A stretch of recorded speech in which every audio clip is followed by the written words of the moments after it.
Alright, so before we start the video, all I gotta say is there is no such thing as an overrated figure, only overpriced ones, which these figures I'm going to talk about in this video and many other fan favorites are. It shouldn't be so hard to access a character you like. Listen guys, I'm all for limited, out of stock figures, and I think exclusivity and the value that inherently comes with it can make for a nice collectible. However though, I'll never understand people who pay upwards of $200 through $700 for a piece of plastic. I can understand $100 to a degree, but unless you're a engineer that makes $20,000 a month or just a straight up millionaire, I understand, because for one person who considers a $500 figure expensive, there's another person out there somewhere that thinks that's chump change. But if I was that well off, personally, I still wouldn't pay that much for these figures I'm going to talk about today. Alrighty, so starting off with Finch Dallo. The story of the release is kinda neat, but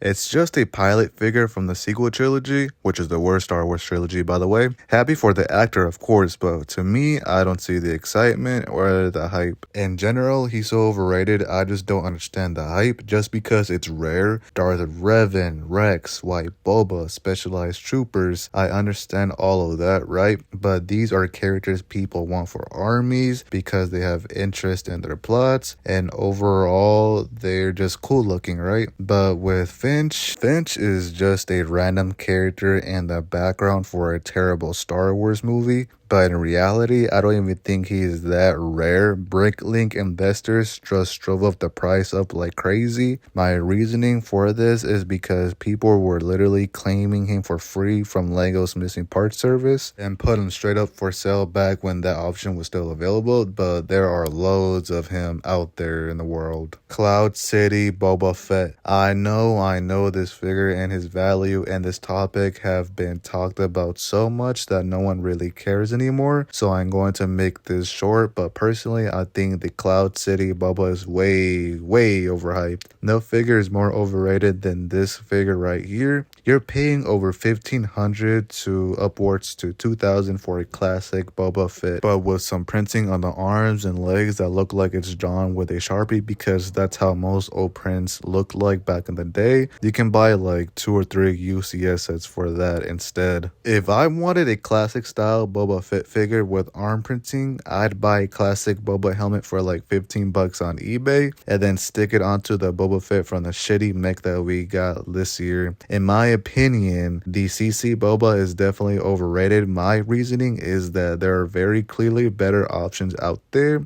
and yet people continue to want him and like him simply because he is rare. If Lego back in the day would have put him in more sets, then no one, or at least a very few amount of people, would care or find him cool, because there are readily available better options out there already. But on the other hand, a lot of people do like the figure for its design, not just the rarity. The combination of modern and leg printing with a classic style helmet appeals to many. It's definitely overpriced and overhyped though. New York Yoda. So New York Yoda definitely overtakes CC Boba Fett. It's just that the price of it is so wild and absurd that I don't think it's worth discussing, especially since New York Yoda is pretty much impossible to authenticate if it's real or fake, because there are so many realistic good fakes out there, and you can even trust the sealed ones since the packaging has been faked as well. But the only exclusive thing about this figure is the torso. You can easily make one yourself. That's how simple and generic the design of the torso is. Overall, this figure is pretty much garbage. Jedi Bob, a random, non-named Jedi thrown into a big set from 20 years ago with cool, rare figures accompanied along with it. If that happened nowadays, people wouldn't really care for the figure other than its charm. But just like New York Yoda, the only exclusive thing about this figure is his torso. Everything else you can find on Bricklink or on a random minifigure lot on eBay for literally less than $20 or even $10 at the best.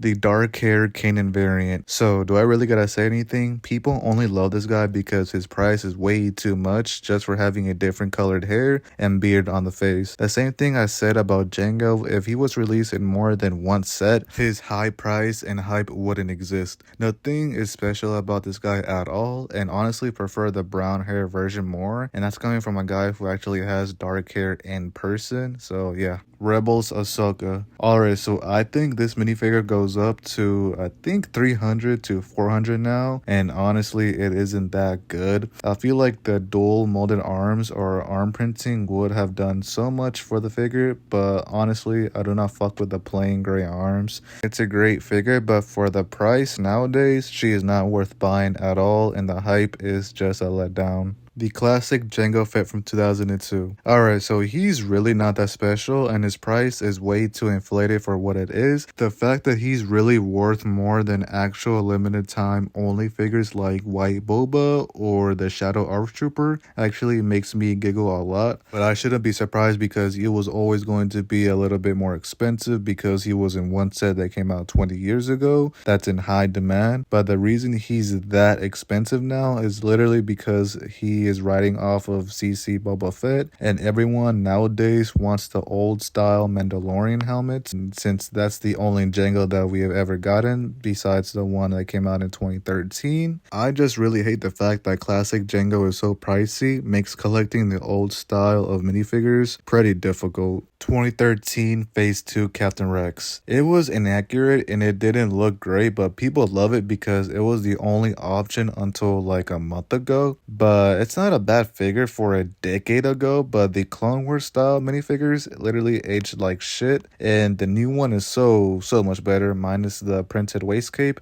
But other than that, yeah, this lippin looking ass figure is now obsolete to most people's eyes, and I know the investors, the collectors are crying right now because their investments are going down the drain, and I'm giggling because of that. And finally, pretty much any figure that people love so much without a print like Watto, Jabba, and Yoda, and this thing or whatever this is supposed to be.